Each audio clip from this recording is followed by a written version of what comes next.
Bapak Ibu jemaat Tuhan, beberapa minggu ini Bapak Gembala share dengan kita tentang berjalan di atas air. Pernah mencoba berjalan di atas air Bapak Ibu? Pasti tidak bisa ya, pasti endingnya berjalan di dalam air. Tetapi kenapa Tuhan Yesus menetapkan kita untuk berjalan di atas air? Kenapa Tuhan Yesus nggak taruh kita berjalan di atas awan gitu ya? Di atas daratan yang rata, di atas jembatan yang kecil. Saya dulu pernah ikut misi ke daerah Pulau Kerici, jembatannya cuma segini, sejengkal saya. Ya, saya penakut, tidak bisa berenang di bawah lumpur. Jadi Bapak Ibu bayangkan bagaimana rasanya berjalan di atas papan kayu yang sebegitu sempitnya. Tapi hebatnya Tuhan Yesus, Dia ngajak kita untuk jalan di atas air. Sesuatu yang lebih sensasional. Supranatural belum tentu, tapi sensasional iya. Kalau secara berat jenis beda jauh, manusia tidak bisa jalan di atas air. Tapi kenapa? Pernah merenungkan, kenapa perumpamaan itu ditulis di Alkitab? Kenapa kejadian itu ditulis di Alkitab? Itu bukan perumpamaan, maaf. Kenapa kejadian ketika Petrus bilang itu hantu, terus Tuhan bilang ini aku, terus Petrus bilang dalam segala keputusasaan, kalau memang itu engkau Tuhan, biarlah aku berjalan di atas air. Dan Tuhan bilang, ayo sini. Hari-hari ini mungkin saat-saat ini Tuhan sedang mengajak kita berjalan di atas air. Katakan amin. Jangan takut. Jangan pernah takut. Ngomong gampang Karya? Enggak, saya enggak gampang. Saya ngomongnya pun berjuang untuk hari-hari ini. Kenapa? Ketika kita berjalan di atas air, yang kita rasakan itu air itu bergerak pelan di bawah kaki kita. Kalau misalnya kita naik perahu terus keluarin tangan kan, pegang airnya kan, ada kayak gelombang-gelombang kecil. Ada gerakan-gerakan yang kita nggak tahu itu binatang atau manusia. Kalau Bapak Ibu pernah ke Pulau Burung lewat kanal, saya pernah kena marah sama salah seorang gembala di sana, Bapak Pendeta Mulyantono, karena saya keluarkan tangan saya dari speedboat. Baria, kenapa Pak? Ada buaya, ada ular, jangan keluarkan tangannya. Oh ya Pak, maaf. Kadang-kadang laut yang terlihat tenang dan kita bisa berjalan di atasnya, ada tantangan yang lebih hebat, katakan amin. Tapi ingat, itu bukan untuk buat kita jatuh. Tidak pernah Tuhan punya rencana dalam dalam pemikirannya bahwa Dia harus buat, contoh ya, Christmas jatuh dalam dosa. Tidak pernah. Tidak pernah Tuhan punya rancangan dalam pikirannya bahwa Kak Jerni harus mengalami ini berpuluh-puluh tahun. Tidak pernah. Yang Tuhan mau, rancangan Tuhan yang terjadi atas hidup kita adalah rancangan yang penuh dengan damai sejahtera, bukan rancangan kecelakaan. Hari depan yang penuh dengan harapan. Namun dalam perjalanannya, dalam proses kehidupan, kita perlu sesuatu untuk bertahan. Amin. Perlu sesuatu yang kita pegang untuk kita bertahan. Beberapa minggu yang lalu saya pernah bahas mengenai iman dan percaya. Iman dan percaya adalah kata yang dari akar kata yang sama. Yang membedakannya adalah pada secara kata, iman adalah kata benda, percaya adalah kata kerja. Jadi begini, sewaktu kita terima Yesus sebagai Tuhan dan Juru Selamat, lahir baru, Dia anugerahkan iman. Tapi bagaimana iman ini bisa bekerja kalau kita tidak percaya? Percaya artinya kita melakukan tindakan aktif. Contoh, aku percaya aku sembuh. Tapi kalau cuma dalam hati dan tidak pernah kuperkatakan, kita percaya kita kaya. Pasti kaya, semakin kaya. Tapi kalau kita tidak pernah memperkatakannya dalam kehidupan kita, apakah akan terjadi? Karena ketika pernyataan itu keluar, masuk ke telinga, berkembang di pikiran, akan menimbulkan satu keyakinan yang kokoh bahwa iya, Tuhan janji aku pasti kaya. Iya, Tuhan janji pasti aku sembuh. Untuk itu aku harus terus berkata-kata. Berkata-kata bukan supaya percaya.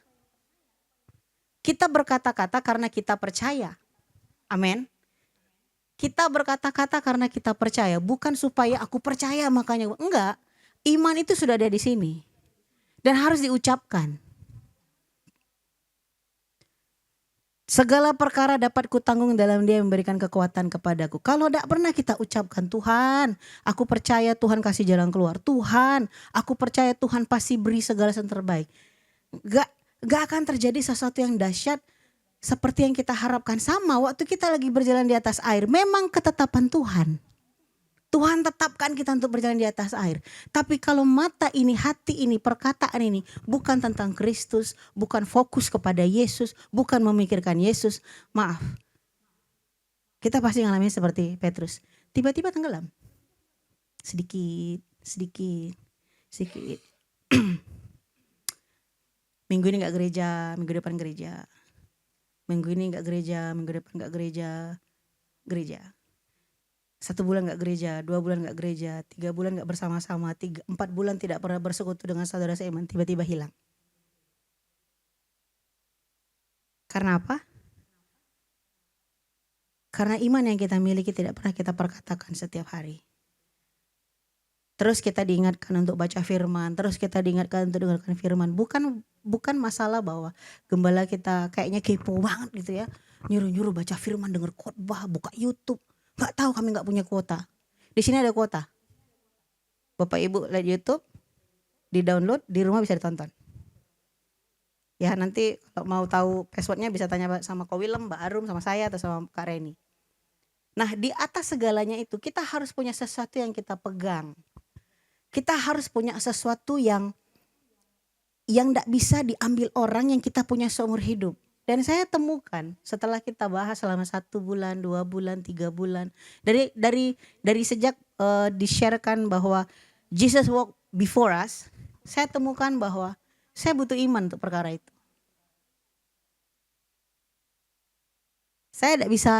Kita tidak bisa memegang usaha kita, bergantung kepada kekuatan kita, tidak bisa.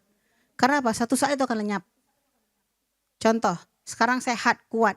Kita bergantung kepada kesehatan kita begitu tiba-tiba terjadi sesuatu yang kurang pas dan kita mengalami kelemahan tubuh. Kalau kita tidak punya iman saat itu dan kita tidak percaya dan tidak memperkatakan kesembuhan bagi hidup kita akan hilang, Bapak Ibu jemaat Tuhan. Kita akan baca bersama-sama Yakobus 2 ayat 17. Boleh? Oke. Yakobus 2 ayat 17. Sebentar.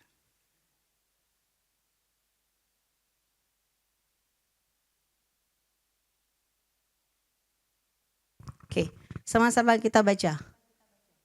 1, 2, 3. Demikian juga halnya dengan iman. Jika iman itu tidak disertai perbuatan, maka iman itu pada hakikatnya adalah mati. Hari ini judul khotbah yang akan saya bawakan kepada Bapak Ibu jemaat adalah tentang iman, hidup atau mati. Dalam pemikiran kita kalau hidup itu bernafas, bertumbuh. Amin. Kalau mati itu tidak bernafas, selesai. Tapi saya mau bilang sesuatu sama Bapak Ibu jemaat Tuhan.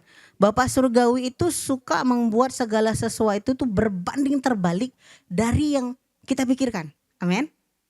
Contoh, kita hanya berdoa, Tuhan berikan aku pekerjaan. Contoh. Tapi Tuhan gak cuma kasih pekerjaan.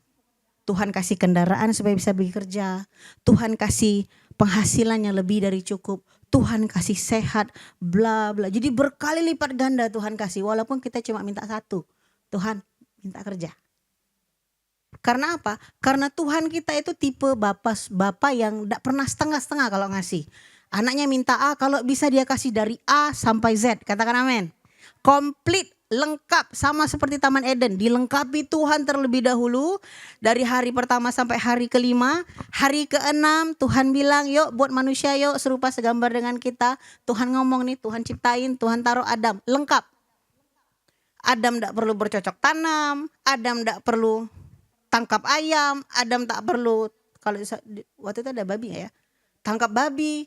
Enggak perlu, Tuhan sediakan semua. Bahkan seluruh buah Tuhan sediakan, kecuali yang tidak boleh dimakan, buah pengetahuan yang baik dan cuma 1 itu aja. Tuhan siapin lengkap, komplit. Bapak Ibu, Tuhan siapin lengkap dan komplit untuk hidup Bapak Ibu jemaat Tuhan sekalian. Katakan amin. Enggak ada yang kurang. Enggak ada yang kurang se-on pun, seinci pun, 3 on, se-on, setengah on, enggak ada yang kurang. Semua komplit. Perkaranya apakah kita percaya? Perkaranya apakah mulut ini mau memperkatakan? Saya tidak percaya, seumur hidup saya ikut Tuhan. Sebentar ya, saya lahir baru tahun 99, bulan 3 Juli 99, di kamar lantai 2, dilayani oleh abang saya. Dari sejak itu sampai hari ini saya tidak pernah gak makan. Kecuali puasa. Ya dulu saya diajarin puasa. Kecuali puasa ya. Tapi selain puasa saya tidak pernah makan. Tuhan selalu kasih makanan. Karena apa? Seluruh kebutuhan dasar manusia sebagai ciptaan yang dikasihinya, Tuhan tidak pernah tidak akan mencukupi. Katakan amin. Di Roma 4 ayat 1 sampai 3, saya bacakan buat kita semua. Kita akan lihat tentang seorang Abraham. Kita sudah tahu cerita Abraham. Bagaimana dia menunggu anak, bagaimana begitu lamanya, bagaimana setelah punya anak, Tuhan minta dia mengorbankan anaknya. Kalau dipikir-pikir, untuk apa Tuhan kasih Abraham Ishak? Menurut pemikiran kita. Kalau ujung-ujungnya Tuhan minta. Ya kan? Di sini bilang gini. Roma 4 ayat 1 sampai 3 saya bacakan. Jadi apakah kita katakan tentang Abraham bapa leluhur jasmani kita? Sebab jikalau Abraham dibenarkan karena perbuatannya, maka ia beroleh dasar untuk bermegah, tetapi tidak di hadapan Allah. Sebab apakah dikatakan nas kitab suci? Lalu percayalah Abraham kepada Tuhan dan Tuhan memperhitungkan hal itu kepadanya sebagai kebenaran. Kalau kita lihat dari peristiwa Abraham, bapa orang percaya, ada 3 hal yang bisa kita pahami dari kehidupan Abraham. Pertama, iman Abraham itu menembus batas ketaatan. Ya dong, pergi Abraham dari kotamu, dia pergi tanpa tahu kemana. Dia ikut aja apa kata Tuhan kan. Iman Abraham itu menembus batas kemanusiaan. Sudah tua, tapi masih bisa punya anak. Lahirlah Ishak. Iman Abraham itu menembus batas logika atau cara berpikir. Kalau dipikir-pikir, ketika Abraham ketika Abraham mau dapetin Ishak dengan usia seperti itu, kayaknya udah nggak mungkin lah. Bukan nggak mungkin, mustahil. Tapi firman Tuhan bilang, perkara mustahil tuh nggak ada bagi Tuhan. Amin. Bagi Tuhan tuh nggak ada yang mustahil. Asal kita percaya, jadi. Di Ibrani 11 ayat 6 bilang begini. Sebentar. Ibrani 11 ayat 6, mari sama-sama kita baca. Terbaca Bapak Ibu? Oke. Ibrani 11 ayat 6, 1, 2, 3. Tetapi tanpa iman tidak mungkin orang berkenan kepada Allah. Sebab barang siapa berpaling kepada Allah, ia harus percaya bahwa Allah ada dan bahwa Allah memberi upah kepada orang yang sungguh-sungguh mencari Dia. Ingat, tanpa iman kita tidak berkenan kepada Tuhan. Tanpa iman, di versi firman Allah yang hidup itu tanpa iman itu artinya tanpa bergantung kepada Tuhan. Tanpa bergantung kepada Tuhan. Ada versi King James Version bilang tanpa iman, without faith. Kalau firman Allah yang hidup bilang ini tanpa bergantung padanya. Kalau terjemahan sederhana Indonesia bilang tanpa percaya penuh. Atau bahasa Inggrisnya bisa dibilang little faith. Iman yang kecil.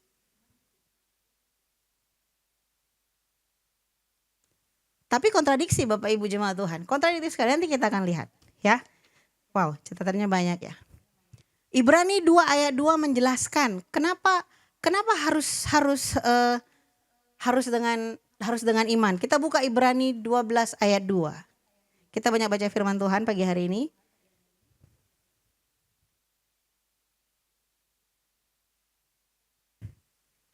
Di Ibrani 11 ayat 6 bilang tanpa iman kita tidak berkenan. Nah di Ibrani 12 ayat 2 dia ngomong gini. Marilah kita melakukannya dengan mata yang tertuju kepada Yesus yang memimpin kita dalam iman dan yang membawa kita itu kepada kesempurnaan. Yang dengan mengabaikan kehinaan tekun memikul salib ganti sukacita yang disediakan bagi Dia yang sekarang duduk di sebelah kanan tahta Allah Bapa. Iman yang kita miliki, mantap ya, memimpin. Di Ibrani 12 ayat 2 memimpin tuh bilangnya gini, pencipta dan yang menyelesaikan. penyelesai, ending, finish. Pionir itu yang memulai dan yang menyempurnakan. Di firman Allah yang hidup bilang gini, pemimpin dan pelatih. Wow. Berarti kita ini dipimpin dan dilatih oleh Yesus loh. Yang selanjutnya membangkitkan dan memelihara dari permulaan sampai akhir. Terakhir mengadakan dan menyempurnakan. Artinya begini Bapak Ibu jemaat Tuhan. Waktu Yesus bilang dia memimpin, artinya dia yang memulai, katakan amin. Waktu dia bilang menyempurnakan, artinya dia mengakhiri. Jadi maksudnya adalah iman yang kita miliki harus dimulai di dalam atau oleh Kristus dan diakhiri dalam Kristus.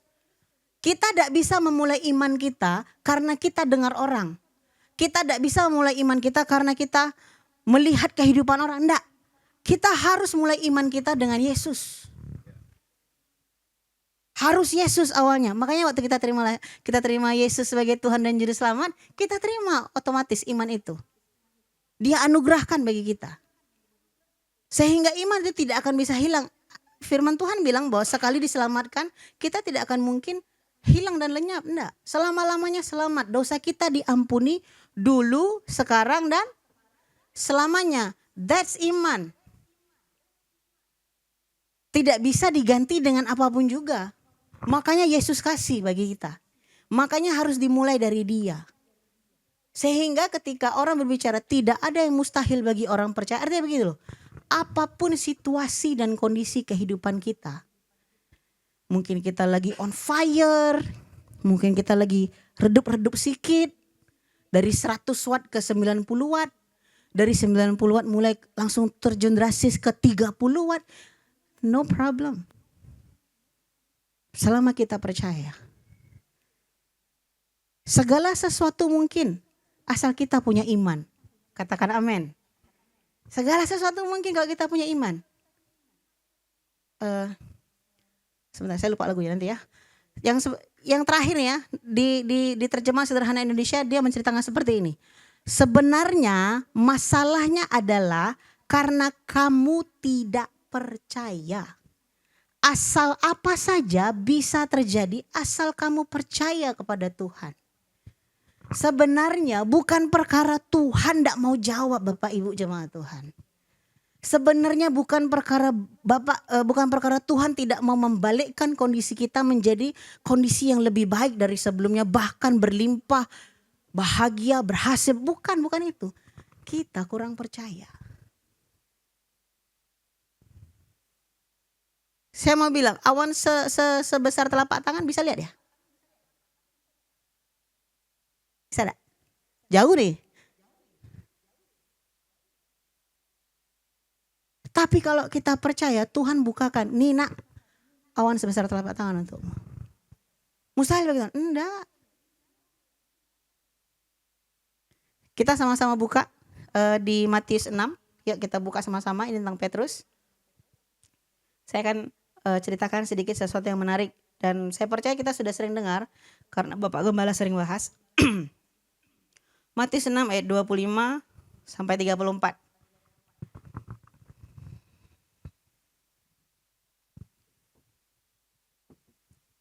Yang sudah ketemu katakan amin.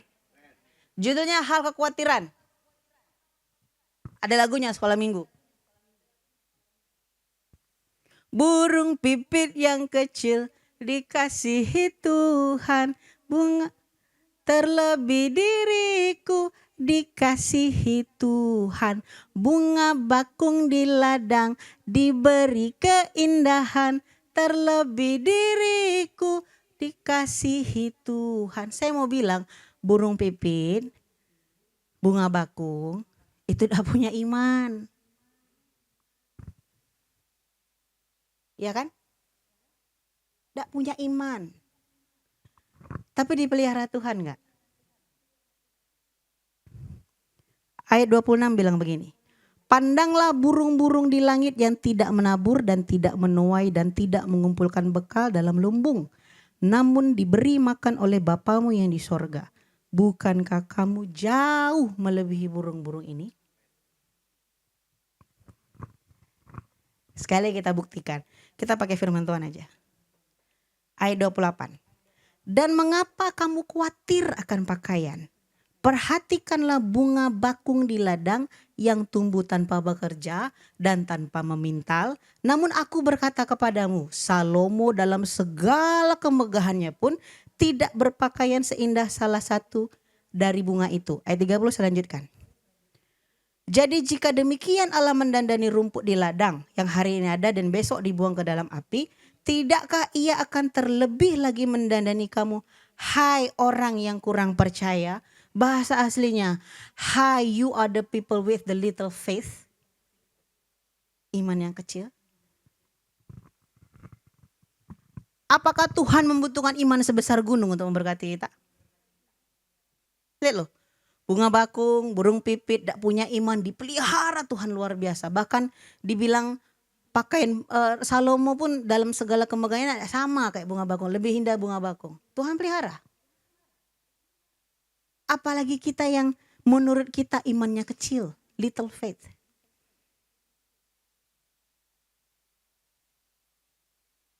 Kita sering bilang, wah kalau aku mau kayak gitu kayaknya imanku ini harus ditambah. Harus makin ditambah imanku ini. Harus semakin besar imanku ini. Enggak Bapak Ibu jemaat Tuhan. Saya tidak pernah mau mendiskreditkan orang yang mempunyai mimpi seperti itu. Saya percaya dia mengalami proses yang luar biasa. Supaya dia mencapai level iman yang menurut dia harus dicapai. Untuk mendapatkan berkat yang besar dan luar biasa. Itu wajar. Semua orang punya usaha. Banyak jalan menuju Roma, satu jalan menuju sorga. Amin. Amin gak? Satu jalan menuju sorga kan? Yesus adalah jalan dan kebenaran. Menuju Roma banyak jalannya. Asterix dan Obelix bilang begitu. Bapak ibu yang tiap hari maaf. Ya saya pelaku aktif dulu. Puasa, doa, jam doa teratur. Baca firman rajin tiap hari. Yang menambahkan ukuran imanmu bukan itu. Tapi Yesus. Amin. Tadi dibilang kan, kita mulai dengan Yesus, dalam Yesus. Harus kita akhiri dalam Yesus. Walaupun dalam perjalanannya sepertinya kita redup, kurang terang. Iman kita menurut kita kayaknya hampir habis levelnya. Kan level tuh ada 0 sampai 10. Sedih sudah di bawah 0 sedikit, 2 titik di atas di bawah 0. Nggak masalah. Bagi Tuhan adalah perkara yang gampang untuk memberkati kita. Karena yang memberkati, dia memberkati kita bukan karena kita loh. Tapi karena dia, karena Yesus Kristus. Katakan amin. Kita buka lagi Matius 8 ayat 26.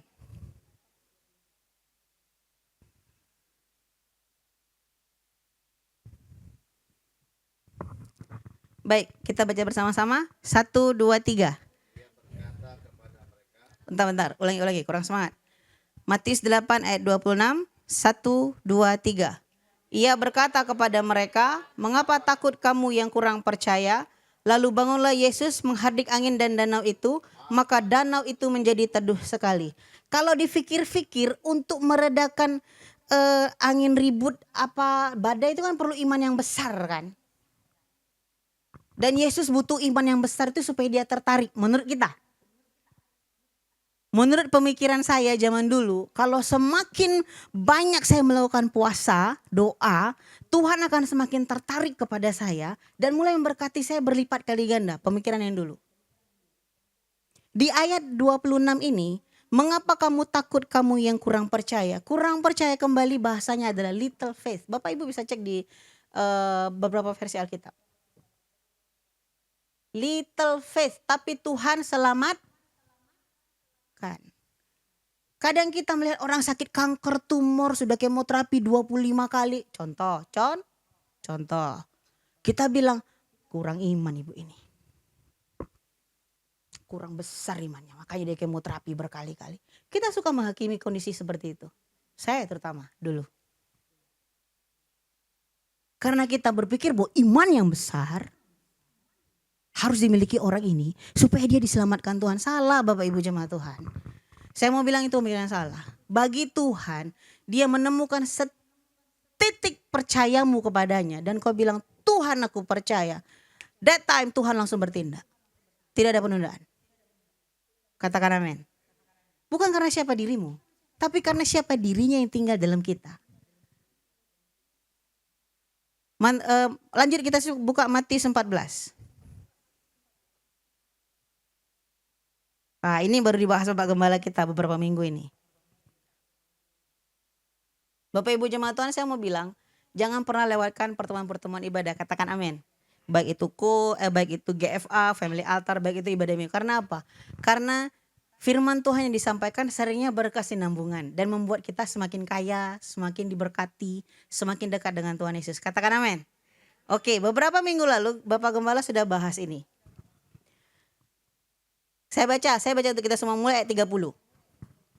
Tetapi ketika dirasanya tiupan angin, takutlah ia dan mulai tenggelam lalu berteriak, Tuhan tolonglah aku.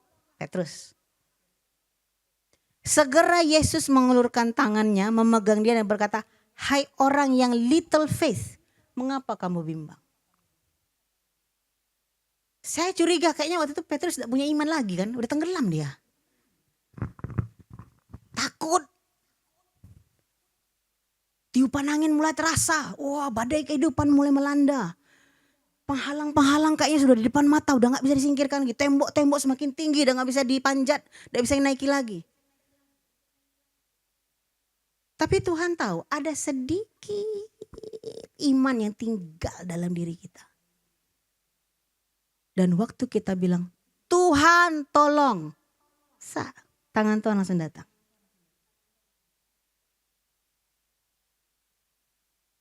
Enggak tunda-tunda. Enggak menunggu kita sampai, firman Tuhan bilang bahwa orang benar jatuh tidak akan sampai sumbu yang pudar tidak akan dipadamkannya.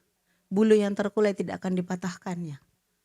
Sebab tangan Tuhan tidak pernah kurang panjang memberikan pertolongan. Telinga Tuhan tidak pernah kurang peka mendengarkan seruan kita.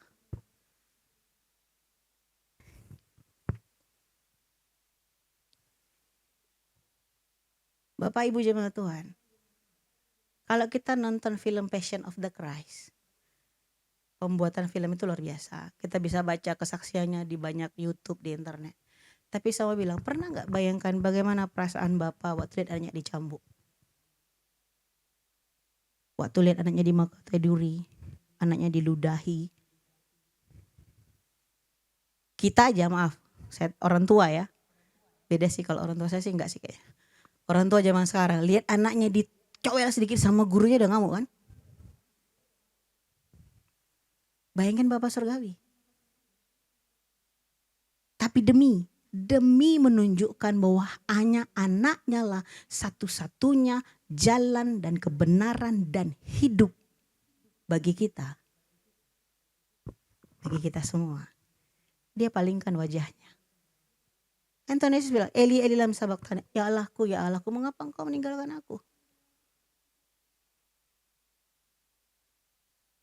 Kalau Yesus aja dikasih Bapak Surgawi, apa sih yang gak dikasihnya? Yesus mati untuk seluruh pelanggaran kita. Ada lagunya, bukan dengan barang fana, kau membayar dosaku dengan darah yang mahal. Tiada noda dan celah, bukan dengan emas perak, kau menebus hidupku oleh segenap kasih dan pengorbananmu. Bapa tuh kasih semua supaya kita selamat. Katakan amin. Jadi kalau kita yang kurang percaya pun Tuhan berkati. Apalagi kalau kita yang melatih diri kita setiap hari untuk percaya. Katakan amin. Amin. Susah. Fakta di depan mata terlalu memberatkan hati dan pikiran. Oke. Namanya hidup. Kita masih hidup dalam daging. Kita belum melayang-layang nih. Kalau melayang-layang takut kayak Jenny ibadah ya. Ada yang melayang-layang sih. Enggak. Itu daging. Hadapi saja dengan mengatakan aku percaya. Bapak Pendeta Johannes Tarigan pernah bilang begini. Berkat itu sudah Tuhan kasih semua. Katakan amin. Yang perlu kita lakukan adalah kita ngomong. Mau apa? Sampai hari saya ngomong sama Bapak Surgawi. Bapak aku mau rumah di Batam. Macam mana caranya? Enggak tahu lah Tuhan, aku enggak tahu macam mana. Aku mau rumah di Batam. 10 tahun, 15 tahun, terserah Tuhan lah, 5 tahun, mungkin tahun depan, terserah Tuhan. Yang penting aku mau rumah. Setiap hari, kenyataannya nggak ada Bapak Ibu. Malah terjadi sesuatu yang membuat saya bilang sama diri saya sendiri, thank you Tuhan. Walaupun berat, bibir ini mengucap syukur, hatiku dipenuhi dengan sukacita oleh karena dirimu. Itu imanku. Karena aku punya iman, aku percaya, aku perkatakan. Sehingga menjalannya dengan penuh suka. Tekanan tuh harus ada supaya kita mengerti bahwa kita butuh Tuhan. Kalau hidup tuh lempeng, plong kayak gak punya beban, maaf bagi saya. Kita kayak gak butuh Tuhan. Bapak Gembala selalu bilang begini, mengingatkan kita. Minta yang mustahil. Yang bahkan secara pikiran kita gak mungkin dapat. Minta aja. Supaya kelihatan bahwa dialah tuh Tuhan, bukan kita. Supaya waktu kita mendapatkannya, supaya waktu GBI Raja Isa dapat gedung baru, katakan amin. Itu semua demi kemuliaan Tuhan, katakan amin. Bukan kita. Supaya ketika kita bisa santuni 100 orang anak panti asuhan, mereka sehat, pintar, mereka tidak makan, tidak makan mie instan terus-terusan, mereka makan sayur, dapat vitamin. Mereka sehat, berprestasi, menjadi anak-anak yang berani punya cita-cita yang tinggi. Itu dulu cita-cita kami waktu kami membangun rumah singgah di Tanjung Balai Karimun. Bahwa setiap anak-anak bisa punya cita-cita yang tinggi. Jadi kalau kita bertanya tentang ukuran iman yang harus kita punya, kan tadi saya bilang ada zero faith, without faith ya, bunga bakung dan burung pipit. Kemudian ada little faith, orang percaya. Saya mau bilang, gak ada ukuran iman dalam Tuhan. Loh, Tuhan Yesus bilang loh di Lukas, iman sebiji sesawi kau bisa pindahkan pohon itu ke dalam laut. Gunung itu kau pindahkan, iman sebiji sesawi kecil.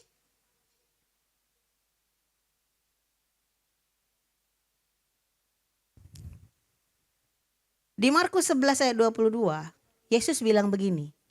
Kita buka yuk Markus 11 ayat 22.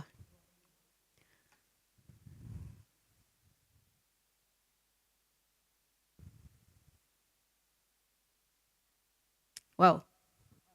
Ini tentang Tuhan Yesus ngutukin pohon ara ya. Yesus jawab gini. Di 21 Petrus bilang gini. Maka teringatlah Petrus akan apa yang telah terjadi, lalu ia berkata kepada Yesus, Rabi, lihatlah pohon ara yang kau kutuk itu sudah kering. Kering. Ayat 22 bilang, Yesus bilang ini. Yesus menjawab mereka, percayalah kepada Allah. Bahasanya yang asli, terjemahan yang lain, milikilah imannya Tuhan. Konklusinya, kesimpulannya, milikilah Tuhan dalam hidupmu. Sehingga engkau bisa melakukan banyak hal dalam hidupmu. Bukan perkara yang kecil saja yang bisa kita selesaikan, perkara yang menurut kita bisa, tapi perkara besar yang bahkan kita belum pernah bayangkan kita harus hadapi, Tuhan pasti bantu. Hanya percaya saja. Kita akan masuk dalam garis besar dari khotbah kita pagi hari ini. Saya ajak kita untuk sama-sama baca di 1 Korintus 3 ayat 11.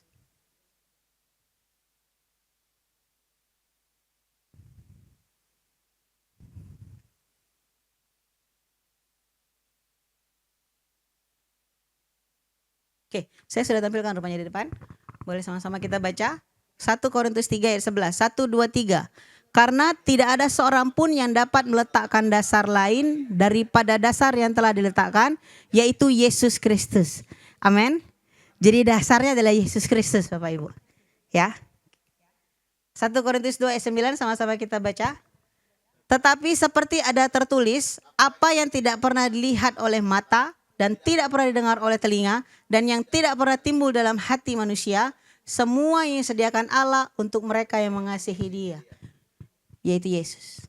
Kita baca di ayat sebelumnya, ayat 7-8, itu tentang Yesus. 1 Korintus 2 ayat 9 itu adalah Yesus Kristus.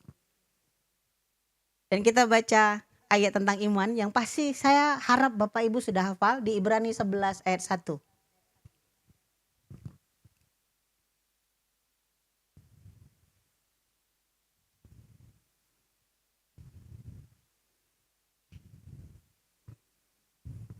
Oke, yang sudah katakan amin. Yuk kita baca sama-sama. 1, 2, 3.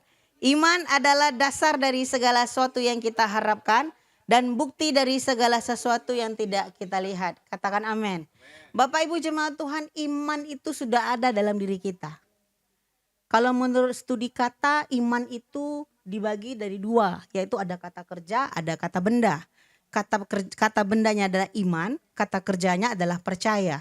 Sehingga muncullah firman Tuhan yang bilang iman tanpa perbuatan pada hakikatnya adalah mati. Karena kalau kita punya iman tapi kita nggak percaya dengan cara memperkatakan setiap iman yang kita miliki, setiap janji Tuhan yang kita percaya kita dapat, iman itu mati.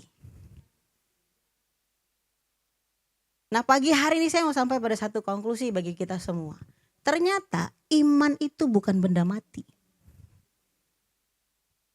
Iman itu adalah hidup. Amin. Sebelumnya kita baca di 1 Korintus 3 ayat 11 bilang gini. Dasar yang telah diletakkan yaitu Yesus Kristus. 1 Korintus 2 ayat 9 begini. Yang tidak pernah dilihat oleh mata, tidak pernah didengar oleh telinga, tidak pernah timbul dalam hati manusia. Semua yang disediakan Allah untuk mereka yang mengasihi Dia. Tahu nggak semua yang disediakan Allah itu apa? Yesus Kristus. Amin. Kita akan baca Ibrani 11 ayat 1, tapi kata imannya kita akan ganti dengan Yesus. Yuk kita baca bersama-sama, saya undang semua untuk bangkit berdiri.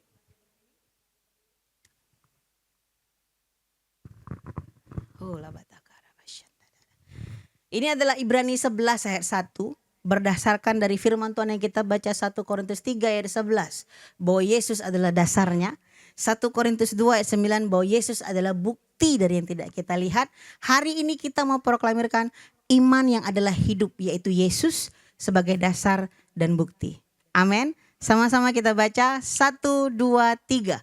Yesus adalah dasar untuk berharap dan bukti dari yang tidak kita lihat. Katakan amin. Beri tepuk tangan bagi Tuhan.